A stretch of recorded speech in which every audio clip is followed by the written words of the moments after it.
Assalamualaikum warahmatullahi wabarakatuh. Bismillah walhamdulillah. Alhamdulillahilladzi wa kafa. Wassalatu wassalamu ala rasulillah Sayyidina Muhammadinil Mustafa wa ala alihi wa ashabihi ahli sidqi wal wafa. Amma ba'du. Hadratil mukarram, anak-anakku sekalian yang senantiasa mencintai dan dicintai Allah Subhanahu wa taala, marilah senantiasa kita panjatkan rasa syukur kita kepada Allah Subhanahu wa taala, yang mana pada kesempatan kali ini kita masih diberikan begitu banyak kenikmatan oleh Allah Subhanahu wa taala, sehingga kita masih dapat melaksanakan kewajiban kita di bulan yang mulia ini dalam rangka Shaum Ramadan. Selawat serta salam selalu kita curahkan kepada junjungan kita, Nabi besar kita, Nabi Muhammad sallallahu alaihi wasallam, serta kepada keluarganya, sahabatnya dan pengikutnya. Mudah-mudahan kita mendapatkan syafaatul uzma di yaumil akhir kelak. Amin ya rabbal alamin.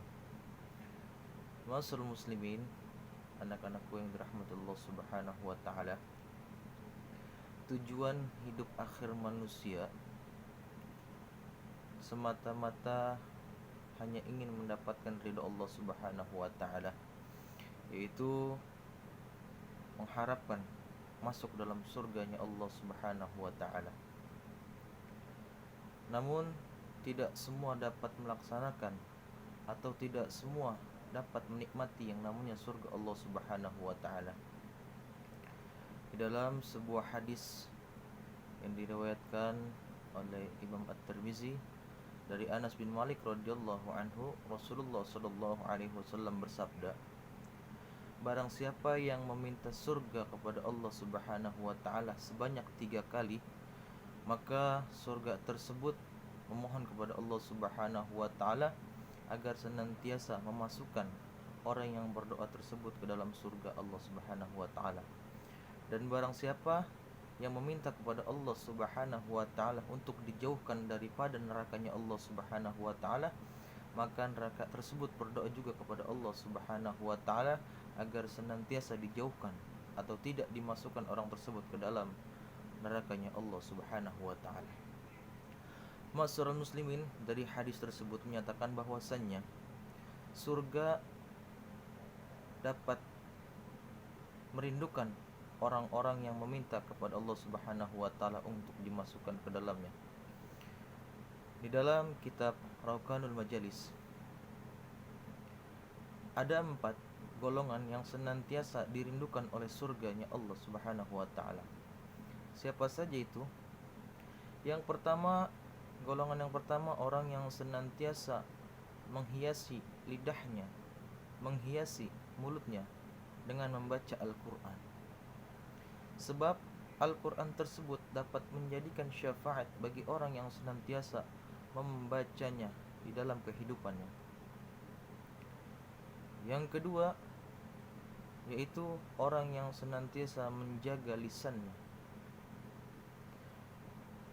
Dalam kehidupan manusia, seringkali kita mengumpat atau mencela orang dengan lisan kita. Padahal sesungguhnya salamatul insan fi hifzil lisan. Keselamatan seseorang itu tergantung daripada bagaimana dia mengatakan sesuatu dan bagaimana dia menjaga lisannya. Dalam Quran surah Al-Humazah, Allah Subhanahu wa taala mengatakan, wailul likulli humazatil lumazah. Celakalah bagi orang yang senantiasa menghina dan mengumpat.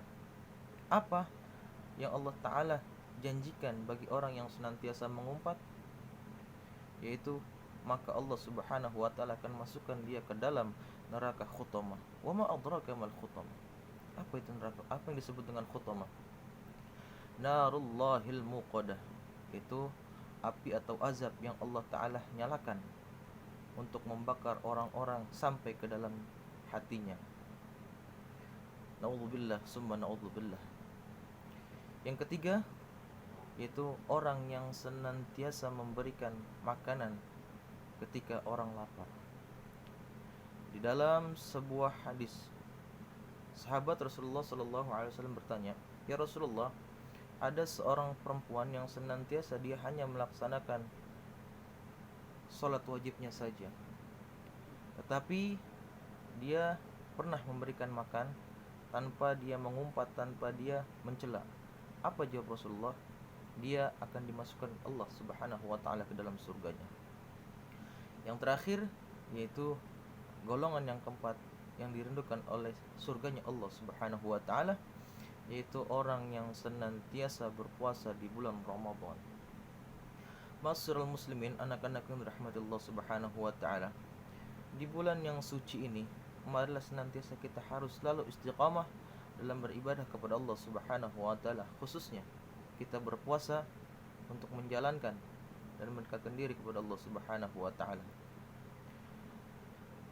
Di dalam surga ada 8 pintu yang senantiasa Allah taala izinkan untuk dimasuki orang-orang yang beriman. Di antaranya yaitu ada yang disebut dengan Babur Rayyan, pintu yang hanya bisa dimasuki oleh orang yang senantiasa berpuasa di bulan Ramadan. Mudah-mudahan kita menjadi salah satu orang yang dirindukan oleh surganya Allah Subhanahu wa taala, dengan meminta kepada Allah Subhanahu wa taala agar dimasukkan ke dalam surga, dan juga kita meminta kepada Allah Subhanahu wa taala agar dijauhkan daripada nerakanya Allah Subhanahu wa taala. Amin ya rabbal alamin. Anak sekalian, itulah dia 4 golongan yang senantiasa akan dirindukan surga, yang surga merindukan pula orang-orang yang senantiasa melaksanakan dan menjadi 4 golongan tersebut. Apa saja? Itu orang yang senantiasa membaca Al-Quran, menghiasi lidahnya dengan Al-Quran. Yang kedua, orang yang senantiasa menjaga lisannya. Yang ketiga, orang yang senantiasa memberikan makanan dikala orang lapar. Dan yang keempat, orang yang senantiasa berpuasa di bulan Ramadan. Amin ya rabbal alamin. Kurang lebihnya mohon maaf. Wallahul muwaffiq ila aqwamit thoriq. Wassalamualaikum warahmatullahi wabarakatuh.